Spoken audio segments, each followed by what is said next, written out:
할렐루야. 네, 여러분 지난 한 주간도 하나님의 은혜로 승리하셨을 줄로 믿습니다.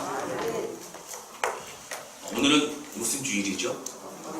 어린이 주일입니다. 어버이 주일은 다음 주예요. 헷갈리시면 안 되고 오늘은 어린이 주일입니다. 또 어린이날 당일이기도 합니다. 많은 가정에 사람들이 또 어린이들 자녀들을 위해서 또 애쓰고 수고하는 그런 날이기도 합니다. 또 연휴로 이어지고 있고요. 또 어버이날이 다가오기 때문에 성도들 중에 많은 분들이 또 부모님 댁으로나 또 외부로 나가신 분들 많이 계신 것 같아요. 그런데 여러분 부탁하는 것은 예배를 드리셔야 돼요. 만약에 부득이하게 다른 지방으로 가시게 된다면 그건 어디서라도 꼭 예배를 드리셔야 됩니다. 할렐루야. 유치부 아동으로 지난주에 어린이 주일 행사를 해서 야외 예배로 나갔다 온 것으로 제가 알고 있습니다. 오늘 우리 자녀들에게 특별한 하나님의 축복이 우리 가정과 특히 자녀들에게 넘치시기를 주님 이름으로 축원합니다. 우리나라의 과거의 역사를 보면요, 역사적으로 어린이들이 존중을 받으며 살았던 시대가 거의 없습니다.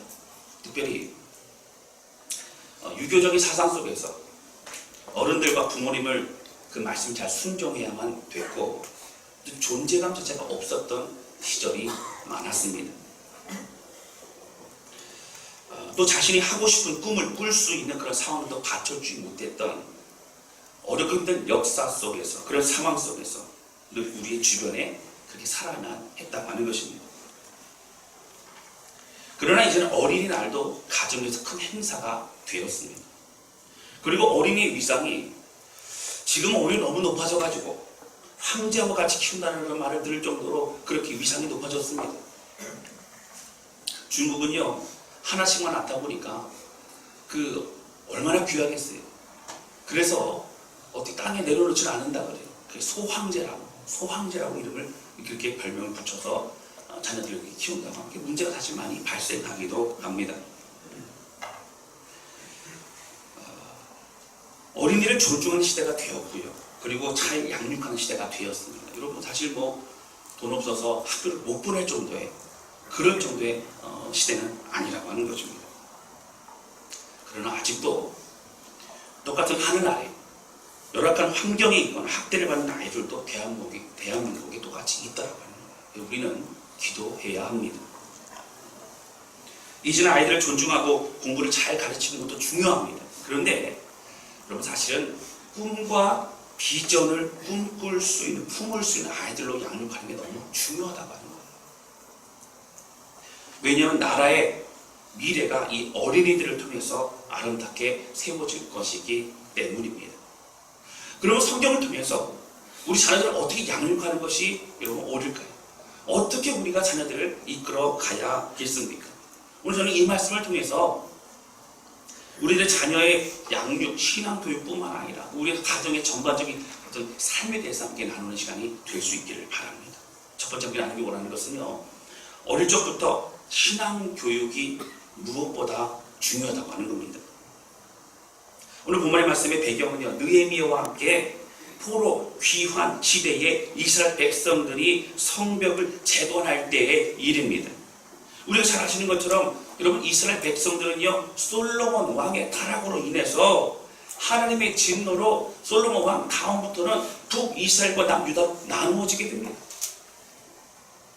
남북으로 나누어졌고, 그리고 그뿐만 아니라 이제 그 이후에 왕들은 계속적으로 이제 타락한 그런 하나님의 말씀을 저버린 왕들로 이어지게 됩니다. 이스라엘 백성들은요, 계속해서 불순종의 길을 걸어가고 있었습니다. 하나님 많은 선지자들을 보내십니다. 말씀하십니다. 경고하십니다. 위로하십니다. 그렇지만 그것을 벗어나지 못합니다. 돌이키지 못합니다. 그리고 결국 어떻게 되죠? 그들은 이방 사람들과 결혼합니다. 그러면 자연스럽게 이방 우상들이 들어오게 됩니다. 그리고 하나님만 섬겨야 되는 기본적인 신앙의 본질마저도 잊어버립니다. 북이스라엘은요, 아수르에 멸망하고 남유다는 바벨론에 멸망당하게 됩니다. 그리고 바벨론의 포로 70년의 시간이 보냅니다. 얼마나 고통스럽고 힘들었겠어요. 나라를 잃어버린 민족이 되었습니다. 그리고 이제 하나님의 때가 되어 이스라엘 백성들은 다시 가나안 땅으로 귀환시켜 주시게 됩니다. 제가 지난번에 몇 번 말씀드렸어요. 1차 귀환 때 스룹바벨과 함께 도착하자마자 했던 것이 무엇이라고요? 바로 성전을, 무너진 성전을 재건합니다. 두 번째 귀환 때 했던 것이 무엇이냐면 에스라와 함께 율법을 회복시킵니다. 말씀을 가지고 말씀의 삶을 살기 위해 예배드립니다. 세 번째에 이제 느헤미야와 와서 했던 것이 무엇이라고요? 몇 번 말씀드렸지요? 성벽을, 무너진 성벽을 다시 재건합니다. 여러분, 이것은 영적인 의미가 있어요. 외부로부터의 어떤 공격과 또 민족을 보호하는 뿐만 아니라 그들이 이방 사람들과 구별된 이스라엘 백성이 되겠노라고, 하나님의 백성이 되겠노라고 결단하는 그런 큰 고백이라고 합니다. 여러분, 이 과정에 잘 아시는 것처럼 많은 사람들이 반감이 있었어요. 뭐 산발라가 도비아와 같은 그런 이방 민족들의 적극적인 위협과 그리고 방해들로 인하여 참 위기를 맞이하기도 했습니다. 그러나 느헤미야를 비롯한 이스라엘 백성들은 성벽 재건을 멈추지 않았습니다. 기도했습니다. 매달렸습니다. 그리고 하나님의 말씀을 읽고 회개하면서 전진하여 그들은 완성을 시켰습니다. 그리고 하나님의 말씀을 읽고 회개하면서 그들은 온전한 시도로 나아가기 위해서 계속적으로 몸부림쳤습니다. 여러분, 사실요 70년의 이 포로 생활 동안에 얼마나 많이 고통스럽고 힘들었겠습니까? 우리나라 땅으로 가게 된다면, 내 민족 가나안 땅으로 가게 된다면 내가 온전히 살겠노라고 고백했던 그들의 모습이었다고 하는 거예요. 여러분, 이것을 성경학자들은 느헤미야의 개혁이라고 말합니다. 그들은 온전한 신앙으로 나아갑니다. 멈추던 예배가 회복되었습니다. 하나님의 말씀을 소중히 했습니다. 가까이 합니다. 그리고 함께 모여 회개하며 삶을 주 앞에 드리겠노라고 결단하는 모습들이 그의 예배를 통해 드러나고 있다고 하는 것입니다. 성벽을 재건하듯이 마음속에 있던 어떤 복잡했던 것들을, 영적인 그런 장벽을 세워서 방어막을 이제 세우고 든든하게 거룩한 삶으로 살겠노라고 고백하고 결단합니다. 세상의 죄악과 가치관을 단절하고 하나님의 백성으로 살겠노라고 고백합니다. 여러분, 여기까지 너무 좋아요. 그렇게 이스라엘 백성들은요 자기 자신들의 어떤 무너진 그 집을 건축하는 게 중요하지 않았어요. 먼저 성벽을 재건합니다. 먼저 하나님의 나라, 먼저 하나님의 것을 위해서 애쓰고 수고합니다. 나중에 성벽 안에 있는 그 도시를 재건할 때도요 서로 하겠다는 거예요. 서로. 그래서 어떻게 했습니까? 제비를 뽑아서 할 정도로 헌신과 열정이 대단했습니다.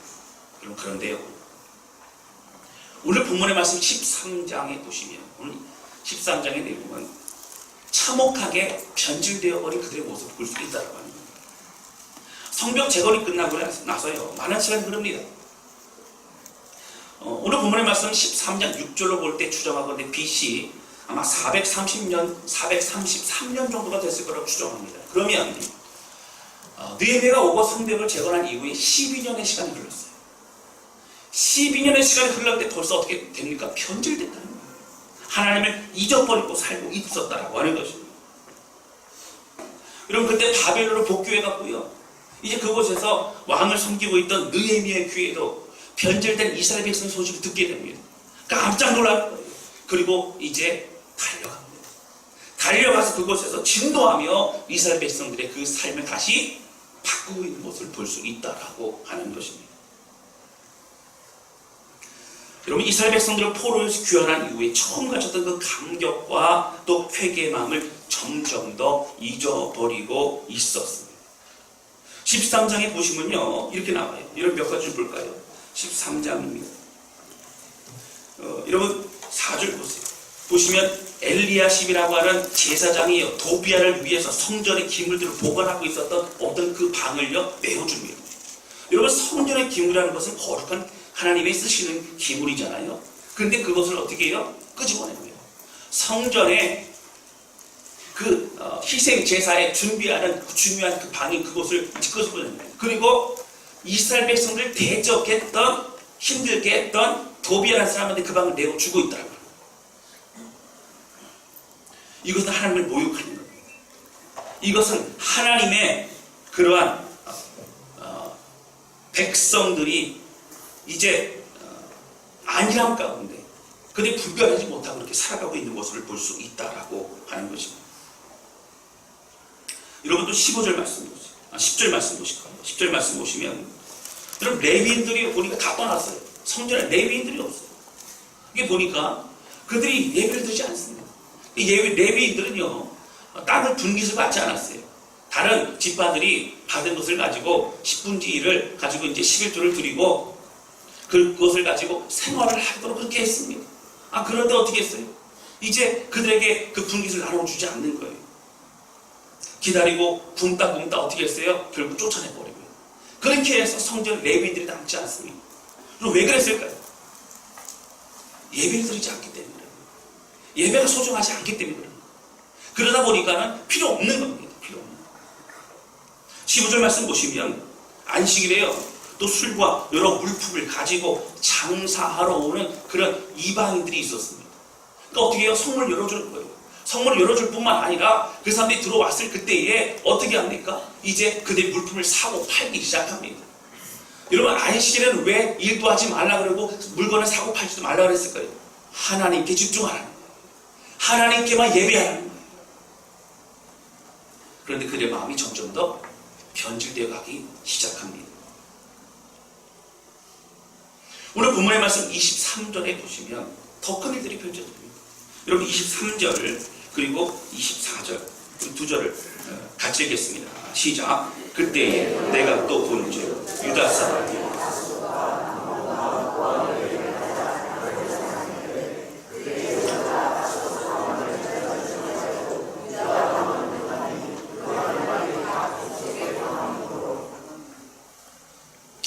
여러분 여기 보시면 이제 이스라엘 백성들이요 다는 아니겠죠. 또 많은 사람들이 이제 아스돗과 암몬과 또 모압의 여인들을 아내로 맞아들입니다. 그리고 나서요 결혼해서 자녀를 이제 키우는데 24절 보세요. 그들의 자녀가 이렇게 나옵니다. 아스돗 방언을 절반쯤을 하여도 유다 방언은 못하니 그 하는 말이 각 족속의 방언이구나. 여러분 이스라엘 백성의 아버지가 이스라엘 백성이에요. 어머니는 뭐 이방 여인이겠죠. 근데 자녀들이요 이스라엘 말 유대인들의 말을 못하고 이방 여인 어머니의 그 민족의 말을 따라갑니다. 그러니까 그 사람들은요 이스라엘 백성들의 정체성, 이스라엘 백성들의 어떤 율법과 예배드리고 신앙생활을 전혀 모르는 거예요. 그렇게 살아가고 있는 거예요. 그럼 몇 년 만에요? 12년 만에. 이런 느헤미야가 사실은 뭐 성벽을 재건한 다음에 바로 간 건 아닙니다. 그러니까 이미 어떻게 됐어요? 그 안에 점점 변질되기 시작합니다. 그런 가운데 최고로 아이들 중에 많은 아이가 어떤 아이겠어요? 12살 정도 되지 않았겠습니까? 그 아이들 보니까 말이 안 통하는 거예요. 그리고 그들의 삶이 보니까 이제 이스라엘 공동체에 있는 게 아니라 국경에 있어요. 왜 국경에 있을 거예요? 집은 이방 민족이 이방 땅에 있는 거예요. 그리고 왔다 갔다 하는 거예요. 신앙생활이 아니에요. 정체성이 없는 거예요. 그런 모습을 보고 진노하는 모습을 볼 수 있다고 하는 거죠. 여러분 이방인들과 절대로 혼인하지 말라고 주님 말씀하셨어요. 하나님 말씀을 듣지 않고 이미 많은 백성들이 이방인들과 결혼을 했습니다. 아스돗과 암몬과 모압 여인을 아내로 맞아들이고 있는 것입니다. 그리고 그들의 자녀들이 이방인 말은 하지만 하나님의 바로 백성인 유대인들 말은 하지 않습니다. 여러분 언어를 무엇을 쓰냐가 굉장히 중요합니다. 언어는 사고의 체계를 형성합니다. 언어는요 자신의 정체성을 인식하게 만들고 또 자신이 정체성을 드러내는 것이 바로 언어입니다. 우리가 잘 아시는 것처럼 일제치할 때 이 조선이라는 민족이요 말을 잘 안 들어요. 눌러도 다시 일어나고 누르고 다시 일어나고 이게 결국 어떻게 합니까? 창식에 말합니다. 이름을 바꿔버립니다. 일본 이름을 바꿔버립니다. 그리고 또 뭐합니까? 이거 조선말 한국말을 쓰지 못하게 합니다. 그래서 완전히 일본식으로 일본 사람으로 바꾸려고 하고 있습니다. 그리고 제가 선교지에 있을 때요 어릴 적부터 선교지에서 태어났거나 아니면 어릴 때 왔던 그런 선교사님들의 자녀 가운데는 다는 아닙니다. 일부 보면 한국말을 못해요. 잘. 떠들떠들 나옵니다. 이게 보니까 자기네들끼리 영어만 씁니다. 영어만. 이제 필리핀에서 영어만 써요. 그 아이들이 사춘기에 부모하고 얘기를 하지 않습니다. 얘기를 안 해요. 여러분, 미국을 비롯한 이민사회 더 그렇습니다. 이민 1세대가 가서 미국에서 얼마나 고생을 합니까? 사실 여러분, 지금 이민 가신 분들은 쉽지가 않아요. 근데 1세대들은 자리를 이제 차지하고 이제 좀 버젓하게 사신 분들도 많이 계시죠. 많은 고생을 하셨습니다. 근데 이분들이요, 돈은 조금 벌었는데 신분 상승이 안 되는 거예요. 근데 제일 문제가 뭔지 아세요? 영어가 문제예요. 영어를 하긴 하는데 문제가 뭐냐면 이 빠다 발음이 안 나는 거예요. 그러니까 더 이상 이제 그 사람들의 어떤 수준이 인정을 하지 않는 겁니다. 돈이 있어도 안 되는 거예요. 그게 자녀들을 어떻게 했을까요? 천주의 한이 영어를 잘하면 좋겠다. 그러니까 집에서도 영어만 가르치는 겁니다. 그래서 어떻게 됐어요? 발음은 좋은데 전혀 한국말을 쓰지 못하는 그런 2세대들이 너무 많다는 거예요. 제 친구 목사님이 지금 LA에서 목회를 하고 있어요. 전에 말씀드렸던 아들 5 낳은, 기억하시나 모르겠어요. 아들 5 낳은 친구 목사님이 있습니다. 근데 거기서 사역을 하는 것 중에 중점 사역에는 뭐냐면 거기 한국인 청년들을 위해서 영어로 설교를 하는 거예요. 그러니까 영어를 못해 영어 공부를 그렇게 많이 하더라고요. 왜냐하면 언어가 안 통합니다. 여러분, 왜 그렇습니까? 그런데 문제는 무엇이냐면 바로 이 자녀들은 자신이 한국 사람이 생각하고 미국인이라고 생각합니다. 한국계 미국인, 나는 미국인이라고 생각한다는 거예요. 언어를 무엇을 쓰느냐에 따라 정체성이 달라집니다. 한국을 그리워하지 않습니다. 호기심에 궁금해 한다라는 거예요. 여러분, 소통이 안 됩니다. 어렵습니다. 그만큼 언어는 중요합니다. 이스라엘에서 다른 민족들과 다른 것은 하나님을 섬기고 하나님의 뜻대로 순종하며 나아가는 선택받은 축복의 민족이었어요. 그들을 통해서 하나님은 축복, 이제 복을 많은 민족들에게 받게 하기를 원하셨습니다. 복음을 전하기를 원하셨어요. 구원의 통로가 되기를 원하셨습니다. 그러나 그들은 철저히 하나님의 그 마음을 외면합니다. 이방 민족들을 받아들입니다. 그리고 이방 민족들의 어떤 가치관과 문화와 생활을 받아들입니다. 그리고 더군다나 이제 결혼을 그렇게 함을 통하여서 모든 걸 다 내려놓고 놔버리게 된다고 하는 거예요. 여러분, 가장 큰 축복은 뭘까요? 가장 큰 축복, 하나님 안에 있는 것 축복입니다. 여러분, 하나님의 은혜로 살아가는 것 축복이에요. 뭔가 누리는 것보다 더 중요한 것, 하나님 안에서 누리는 것이 더 큰 축복인 줄로 믿습니다. 할렐루야. 여러분, 유대인의 언어를 모르고 또 쓰지 않았다는 것은 무엇일까요? 신앙교육은 말할 것도 없다는 얘기입니다. 그들에게 하나님에 대해서 하나님께 함께 예배드리는 것은 여러분 말할 것도 없다는 얘기입니다. 이제 그들은 더 이상 하나님의 사람이 아닙니다. 그들은 언어와 생각과 가치관은 이미 이방 민족이 되어버린 것입니다. 이스라엘 백성들 부모와 함께 생활하면서 부모로부터 신앙교육을 받습니다. 그래서 밥상에서 식사하면서 같이 하는 교제가 굉장히 중요한 거예요. 그러면서 그들은 어떻게 합니까? 선조들이 어떻게 하나님의 말씀을 순종했는지, 어떻게 하나님의 말씀을 거부했는지, 어떻게 징계를 받았는지, 하나님의 순종한 사람들 어떻게 역사하셨는지를 계속해서 자녀들에게 이제 알려주고 양육했다고 하는 것입니다. 그러면 현재 내가 어떻게 믿음 생활을 해야 될지를 배웠던 것이 가정에서의 신앙생활, 신앙교육이었습니다. 그들은 절기를 잘 지켰습니다. 절기를 통하여 하나님을 기억합니다. 그 앞에 순종합니다. 절기를 통해 하나님의 마음을 배우고 느낄 수 있는 기회가 되기 때문입니다. 여러분, 지금도 이스라엘 백성은 6월절이라던가 초막절이라던가 오순절 다 지키죠. 철저하죠. 이거 왜 그럴까요? 하나님의 백성이라는 그 자부심과 정체성을 가지고 있기 때문이라고 하는 거예요. 그들은 어릴 적부터 말씀을 배우고 또 외웁니다. 배울 뿐만 아니라 외우는 거예요. 그래서 이제 나이가 12살 될 때까지 모세오경을 다 배웠습니다. 이런 모세오경에는요, 창조서부터 해가지고 이스라엘 백성들의 구원의 모든 과정이 다 나오죠. 특히 율법이 다 정리되어 있습니다. 이들은 이것을 가까이 합니다. 그리고 어떻게 합니까? 마음에 새기고 싶어요. 외부나 새기고 싶어요. 그래서 그것을 이제 미간에도 붙이고 이마에도 붙이고 손목에도 붙이고 다닙니다. 이 모세오경을 뭐라고 해요? 토라라고 하는 토라. 하나님의 말씀 토라라고 들이 너무너무 귀하게 여기고 있다는 거예요. 여러분 오늘 어린이 주일입니다. 제가 강단에서 여러분들에게 자녀들에게 좀 잘해주십시오라고 말할 필요가 없어요. 사실 너무너무 잘해줍니다. 어느 집도 잘해주지 못하는 집이 없습니다. 그런데 중요한 것은 잘해주지 않아서가 문제가 아니라 어떻게 하는 것이 잘해주는 것인가 우리가 좀 더 성경을 통해서 알아갈 수 있어야 된다고 하는 것입니다. 좋은 대학에 가기 위해서 여러분 자녀들이 어려움을요 일찍부터 돈으로 해결한 사람들이 그 결과를 우리는 매스컴을 통해서 확인하지 않습니까?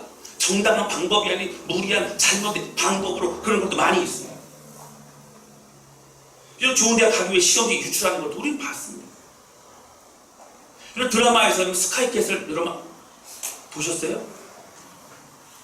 보신 분은 안 보시고 늘 기도와 말씀에 집중하시기 때문에 아마 드라마를 안 보죠. 저는 본 것은 아니고 가끔 지나가다 이렇게 봤는데 뭐 기억나는 건 다른 건 없고 절 믿으셔야 합니다. 뭐 이런 거 정도밖에 기억이 안 나요.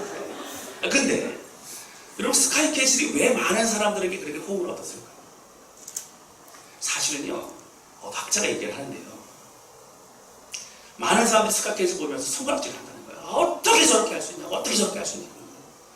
근데 그 내면에는 사실 어떤 마음이 있냐면 똑같은 족구, 똑같은 형편, 똑같은 부유한 상황이었다면 그러고 싶은 마음이 다 있다는 거예요. 우리는 손가락질하지만 우리도 자녀들이 잘 되기를 바라는 마음이 있다. 그러나 그것은 잘못된 방법이었어요. 여러분 우리가 어떠한 방법을 써서라도 결과에 집착하는 것을 우리는 사실 보아왔습니다. 남의 얘기 아니고 우리 주변의 얘기, 우리들의 얘기이기 때문입니다. 사랑하는 성도 여러분, 오늘 본문의 말씀을 보면요 정말 당황스러운 모습이 나오죠. 느헤미야가 이 상황을 듣고 나서 다시 이스라엘로 막 달려갔잖아요. 여러분 어떻게 해야 됩니까? 말이 안 통해요 이스라엘 백성들이. 그러면 다는 아니라 할지라도요 결국 그들의 후손들은요 이스라엘 백성이 아니에요. 25절 보겠습니다. 25절. 같이 읽겠습니다. 시작. 내가 그들을 책망하고 저주하고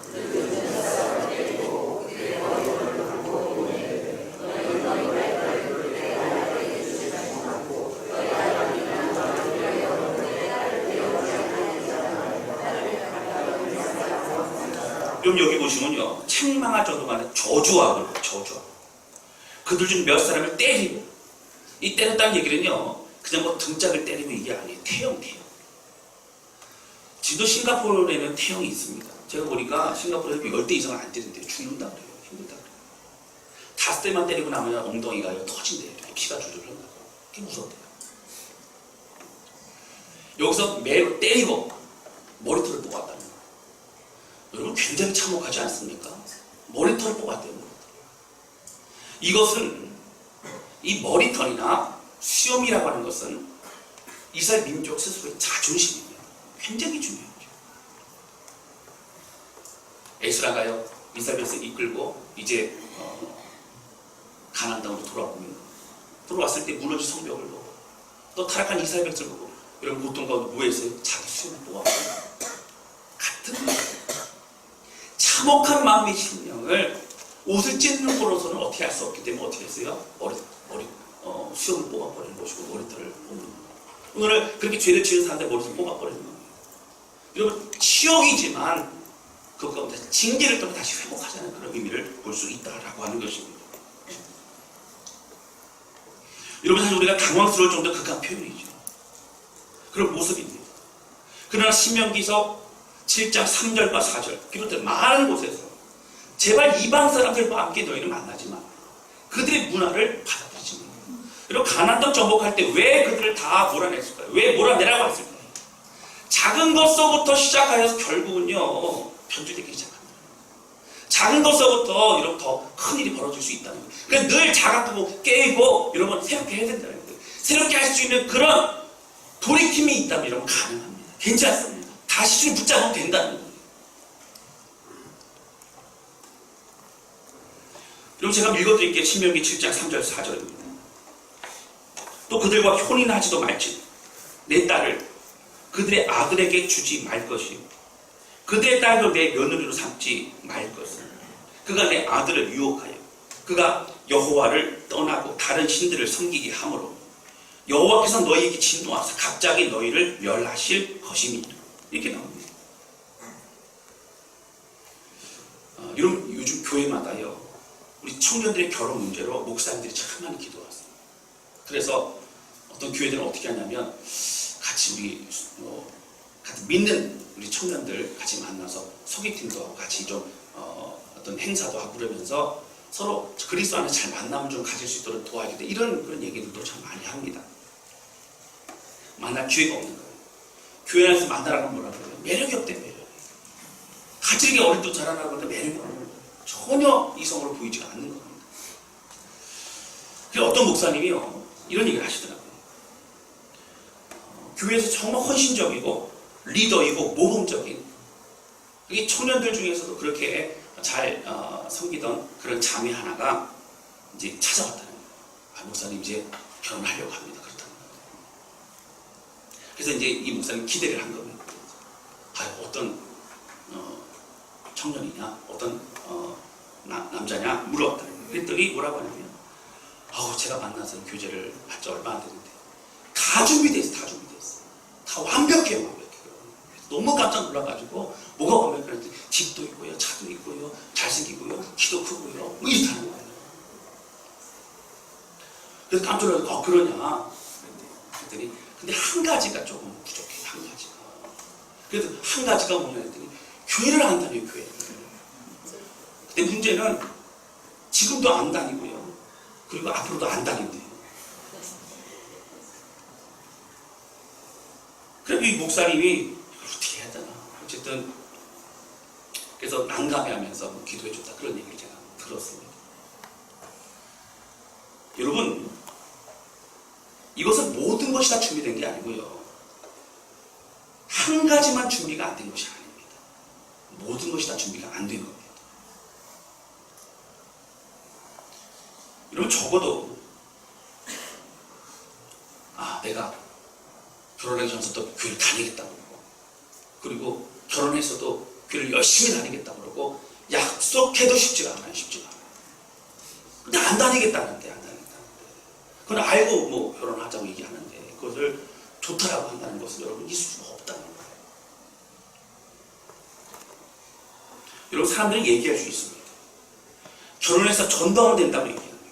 근데 저는요 이게 찾아온 그런 우리 청년들 보면은 사실은 그렇게 결혼해서 전도하는 사람들도 있어요. 제가 축복하고 기도하고요. 또 그렇게 결혼해서 열심히 다니겠다는 사람들도 있어요. 그럼 다행이죠. 그런데 처음에 이제 만나기 시작하는데 뭐 고민이라 그러면 저는 권하지는 않습니다. 정말 부탁하기는 신앙생활하는 사람과 만나라고 제가 해요. 왜 그러냐면 살다 보면 믿음이 연약해질 때도 있어요. 믿음 뜨겁게 살려고 해도 연약해지는데 어떻게 신앙생활 하지 않는 사람을 만나서 전도할 수 있겠냐고 하는 거예요. 그러나 그동안 하나님 앞에 쓰임받고 그동안 하나님 앞에 더욱더 사명의 길을 가야 될 우리의 삶이 믿지 않는 사람을 전도하는 걸 시간을 다 드릴 수 있다고 하는 거예요. 허비라고 말할 수는 없지만 우리가 좀 더 하나님께 기도 준비되어서 믿음의 사람을 만나야 된다고 하는 거예요. 할렐루야. 사랑하는 성도 여러분, 정말 우리 자녀들을 위해서 기도해야 합니다. 우리가 어떻게 신앙교육을 하느냐가 중요해요. 지금도 자녀들이 신앙생활을 하지 않고 방황하는 가정들이 많이 있어요. 자녀들이 무슨 말을, 여러분 우리 말을요 무조건 순종만 한다면 얼마나 좋겠어요. 그렇지 않습니다. 저도 자녀 키워보지만 여러분 부모 말대로 안 살아요. 그래서 어릴 적부터 눈물로 기도하고 말씀으로 어릴 적부터 가르치는 거 너무너무 중요하다는 거예요. 여러분 지금 방황하는 자녀들이 있는 분들 힘내시기 바랍니다. 자, 할렐루야. 네. 여러분 기도하고 하나님께 내어 맡기고 정말 우리 마음을 접해 드릴 때 주께서 기필고 은혜 가운데 역사하실 줄로 믿습니다. 네. 기도 멈추지 않으면 좀 역사하신다고요. 여러분 당장 우리 자녀들이 신앙생활을 하지 않으려고 해도 예배 드리려고 하지 않을 때 우리는 부딪히기 싫어서 얘기하지 않을 때가 많아요. 그래서 어떤 분들은 신앙은 각자 자유니까 알아서 해라. 여러분 자유가 아니고 목숨 걸고 자녀들이 신앙생활을 할 수 있도록 해야 돼요. 왜 그럴까요? 지옥 가기 때문에 그래요. 지옥 가기 때문에. 그럼 예수님 안 믿으면 지옥 가요.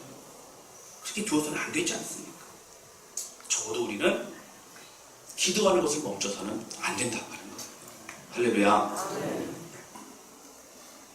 저는 더군다나요. 우리가 보고 있는 사람은 누구예요? 우리 자녀들이잖아요. 조금 그래도 나이가 있으신 분들, 손주가 있는 분들 많이 있으시죠, 그렇죠? 그 손주까지는 볼 수 있어요. 그럼 그 다음은요?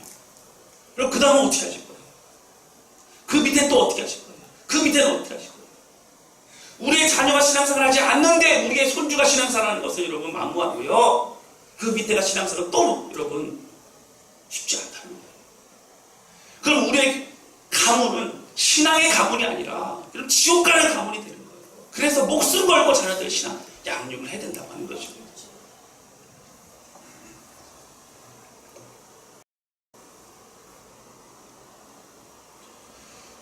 이스라엘 백성이 이제 하나님의 백성이 아닌 거예요. 그렇게 정체성을 잃어버린 사람은 하나님의 백성이 아닙니다. 세상에 각자의 속이나 옳은 행하다 인생 마감하는 그런 사람이 될 수밖에 없는 거예요. 사랑하는 성도 여러분, 저는 지금 당황한 우리 자녀들을 갖다 책망하고자 하는 것이 아니에요. 여러분들에게 그런 말씀드리고자 하는 거죠. 오늘 중요한 것은요, 바로 신앙교육이 너무나 중요한 깨닫고 우리가 포기하지 않고 믿음으로 하나님께 내어 맡기는 기도해야 된다고 하는 겁니다. 하나님 기필고 우리의 기도에 응답하시고 역사하실 줄로 믿습니다. 느헤미야는요, 이제 26절에서 솔로몬의 얘기를 꺼냅니다. 여러분 사실 솔로몬 얘기를 잘 안 하려고 그래요. 왜 그러냐면 이스라엘 백성들이 자랑스러워하는 그런 사람들이 몇몇이 있는데 그 중에 하나가 다윗이 너무너무 자랑스러워하죠. 그리고 솔로몬도 자랑스러워요. 왜냐하면 가장 부강했던, 가장 많은 땅을 차지했던 그 시대가 솔로몬 왕 때입니다. 근데 솔로몬이 어떻게 했어요? 이방의 여인들을, 그 나라의 공주를 다 데려와서 화치를 맺히면서 결혼합니다. 그러니까 아내가 1000명이 돼,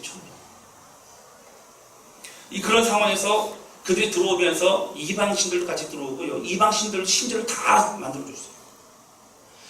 솔로몬 왕 때가요, 그의 말년 후반 때가요, 가장 이스라엘 백성들 역사 가운데 우상이 많았어요. 우상이. 그래서 솔로몬 왕 이후에는 앞에서 말씀드렸던 것처럼 북이스라엘과 남유다로 나눠줄 수밖에 없었다라고 하는 것입니다. 그것도 기회였어요. 돌이키라는 것이었어요. 징계였어요. 그러나 그걸 순종하지 않았습니다. 사랑하는 성도들, 오늘 우리는 자녀들을 어떻게 양육하고 있는가 여러분 살펴보아야 합니다. 좋은 대학을 위해서, 좋은 배우자를 위해, 좋은 직장을 위해서 목숨 거는 게 아니라, 여러분 다시 한번 기억하세요. 하나님께 목숨 거는 우리 자녀들 여러분 양육하시기를 주님의 이름으로 축원합니다. 내가 하나님께 온전히 맡기지 못하는데, 내가 하나님께 목숨을 걸고 예배드리지 못하는데 어떻게 우리 자녀들 보러 하나님께 내어 맡기고 예배드리라고 할 수 있겠냐라고 합니다. 집안에 어려움이 있고 문제가 있을 때 먼저 무릎 꿇는 모습이 바로 참된 신앙의 모습이에요. 자녀들이요, 위기와 어려움이 인생 가운데 없겠어요. 그럴 때 뭘 기억해요? 부모를 위해 무릎 꿇는 그 기도의 모습을 기억하게 된다라고 하는 것입니다. 여러분 정말 염려만 하고 기도하는 사람이 바보예요. 바보. 기도라고 하는 이 권능, 하나님 주신 특권을 사용하지 못하는 사람들. 여러분 우리는요, 예배를 얼마나 소중하게 생각하는가 점검해 보아야 합니다. 어떻게 자녀들이 소중하지 않을 수 있겠어요? 여러분, 그러나 우리가 하나님께 목숨을 걸지 않는데 어떻게 자녀들이 하나님께 목숨을 걸 수 있겠냐고요. 우리가 어린이 주일에요, 제가 하나님 주신 마음을 제가 전해드린다면, 여러분 우리가 자녀들을 위해서 잘해주는 것은 여러분 다른 것이 아니에요. 뭘까요? 신앙교육으로 자녀를 키우는 것입니다. 그리고 기도해 주는 거예요. 정말 기도해 주는 거예요. 본이 되는 거예요. 그렇게 양육하는 겁니다. 사람들 교회 어떤 그 교육을 불평하기도 합니다. 한국에서 그렇죠.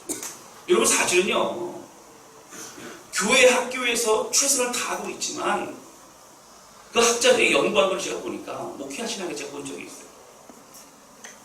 깜짝 놀랐어요. 신앙교육이 가장 큰 영향을 어디서 받냐면 부모님부터 받아요. 가정에서 받아요.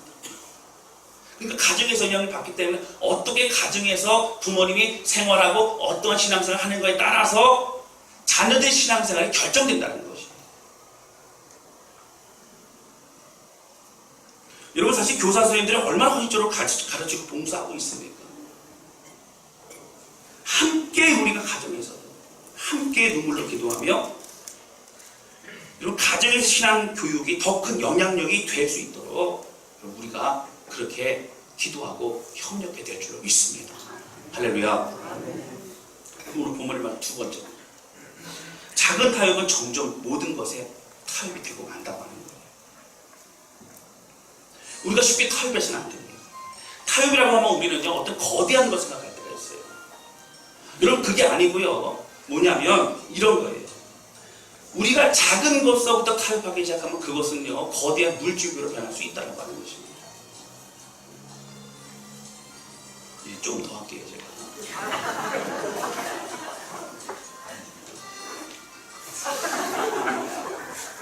자, 그래서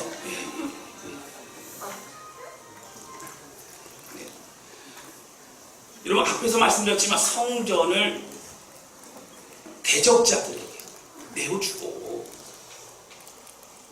뒤에 보시면 여러분 오늘 본문의 말씀 보시면 이렇게 나와요. 28절에도 대제사장의 손자가요 대적자의 사위가 됩니다. 막 저주하고 이스라엘인들 위협하고 성벽 제거를 방해했던 그 사람이 이제 사위가 돼요. 왜 그럴까요? 실세 쫓아가는 실세. 이방 민족의 가난. 예배를 드리지 않고 예배를 소중하게 생각하지 않아서 레위인들에게 줄 지분마저도 주지 않고 내쫓아버립니다. 안식의 물건을 사고 파는 것에 마음을 빼앗겼다고. 그럼 무엇이 문제일까요? 영적인 문제예요. 편리를 위해서 자신의 이익을 위해 사람이 향한 신앙생활을 저버리는 거예요. 그러나 그들도 한때는요 눈물로 회개하고 주님의 마음을 드렸던 사람들입니다. 죄악 때문에 그들이 심판받고 바벨론으로 포로로 잡혀갔지만 그들이 바벨론에서 회개하고 눈물을 흘렸던 그들의 모습이었어요. 여러분 시편 137편 1절부터 3절만 잠깐 찾아볼까요? 시편 137편입니다.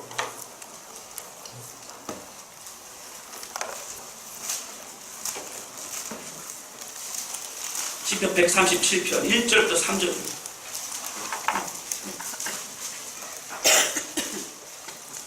제가 설명드리고 함께 있습니다.